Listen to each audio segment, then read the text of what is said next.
Хоёрдугаарт хариалганд ялгсан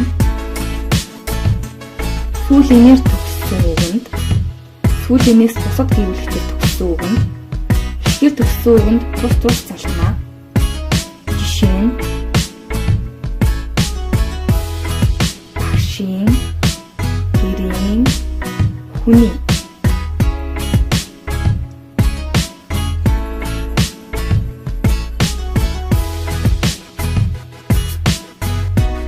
Гуравдугаарт үг хоршихын ялгална. Их шиг зөөлөн дэвсгэрээр төгссөн үгэнд хатуу дэвсгэрээр төгссөн үгэнд тус залгана. Жишээ нь гартаа, ном.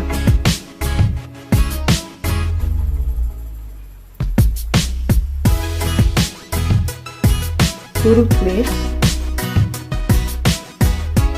баахан ялгална. Гэвлэгчээр төгссөн үгэнд ишгээр төгссөн үгэнд тус залгана.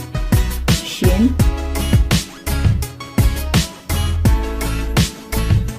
гэрийг, ээжийг.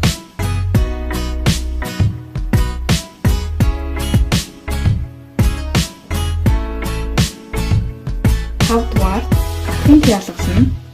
Их шиг гэвлэгч ялахгүй дагуулах бөгөөд аас нөхцөлийг гэрээс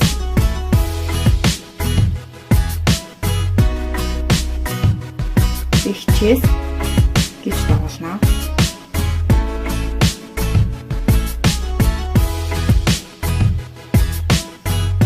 Үеийн ялгална. Ишгээр төгссөн үгэнд гэвлэгчээр төгссөн үгэнд тус залгах бөгөөд жишээ нь машаар, мөрөө.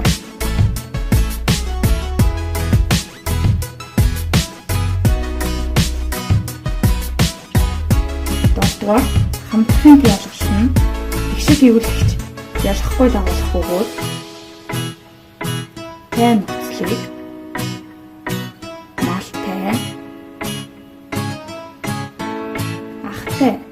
гэж залгана.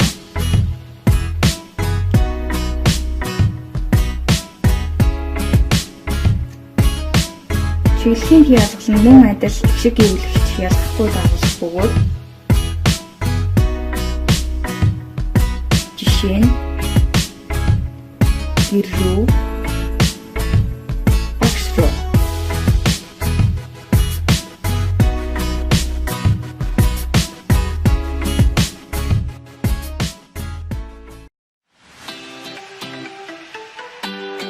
Нэрийн хамаатуулах ёс түүнийг зөв бичих нь. Нэрийн хамаатуулах нөхцөлийг ерөнхийлөн хамаатуулах болон биед хамаатуулах нөхцөл гэж хоёр ангилна.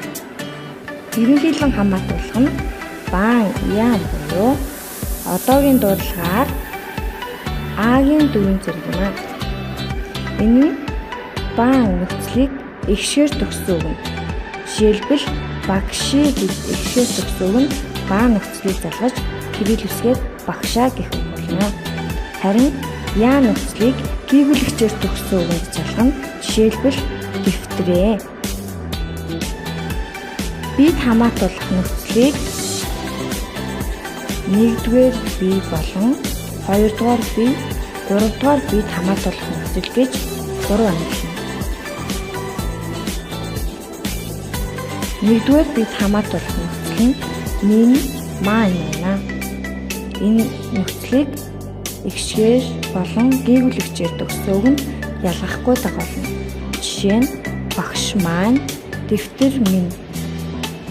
2-р бие нь чин, тань гэсэн нөхцөл байна. Энийг мөн адилхан ихшгээр төгссөн үг болон гэвлэгчээр төгссөн үгэнд ялгалгүй дагуулна. Жишээ нь багш тань, дэвтэр чинь. 3-р биед хамаатуулах нөхцөл нь ануу, инуу, ни гэсэн 3 хэлбэртэй байх бөгөөд одоогийн дуудлагаар энэ ни гэсэн нөхцөл юм. Эр үгэнд ануу нөхцөлийг залгах бөгөөд Жишээ нь багш ам. Энэ нь кирилл үгээр багшны гэсэн үг болно. Энэ үгэнд инүү гэсэн нөхцөлийг болох бөгөөд жишээ нь дэвтэр инүү кирилл үгээр дэвтэр. Харин энэ нөхцөлийг аль алинд нь ялгахгүй дагуулна. Багшны дэвтэрний гэх мэт. Ануу инүү гэсэн нөхцөлүүд нь эртний хэлбэр болно.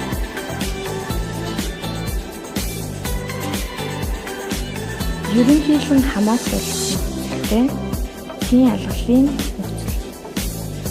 Энэ нь хамаатуулах нөхцөл тийн алгалын нөхцөлийг давхар залгаж нийлэг хэлбэр болгосон жишээ юм аа.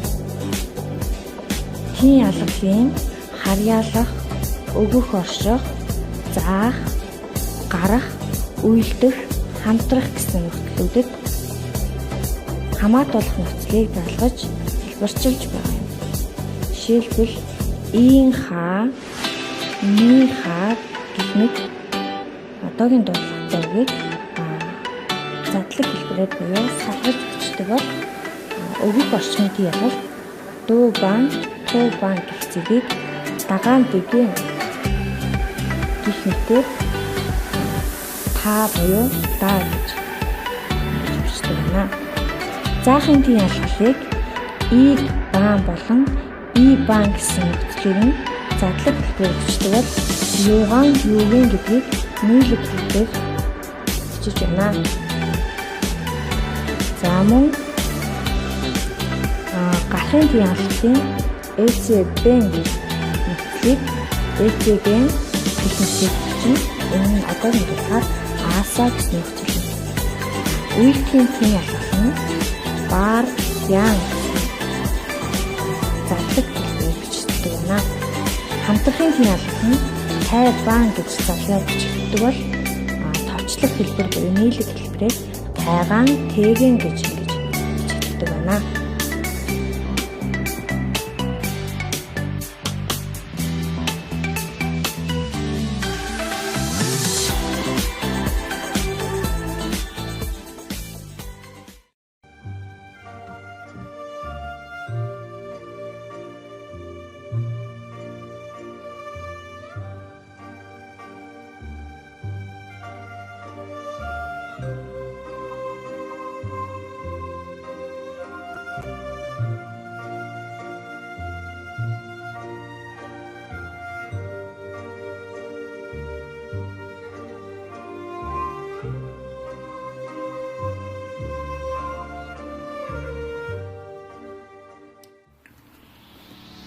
Олон тооны нөхцөлийг зөв дагуулах нь.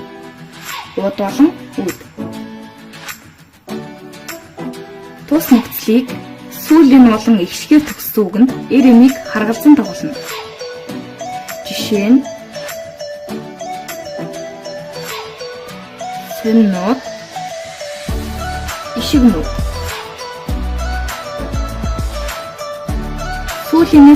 Сүүлийнээс бусад гэвлэгчээр төгссөн үгэнд энэ хэлбэрийг дагуулна. Жишээлбэл тугсууд, цэцгүүд.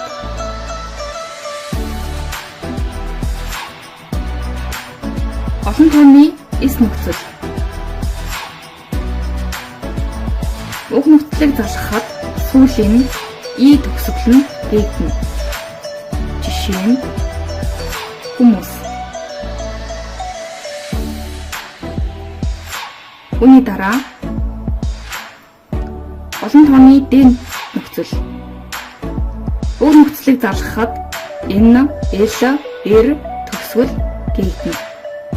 Жишээ нь өвгөд, ноход. Харин дараа нь чууд. Уг дагаврыг залгахад хам олонний заасан нэр үүснэ. Жишээ нь багчууд.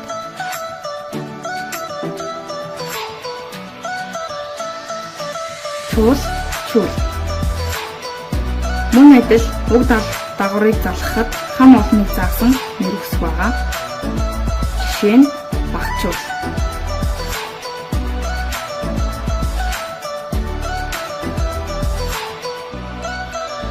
Олон тооны нар нөхцөл. Түүний айд хамаарах нэрийн дараа дагуулна. Жишээ нь багш нар, эмч нар.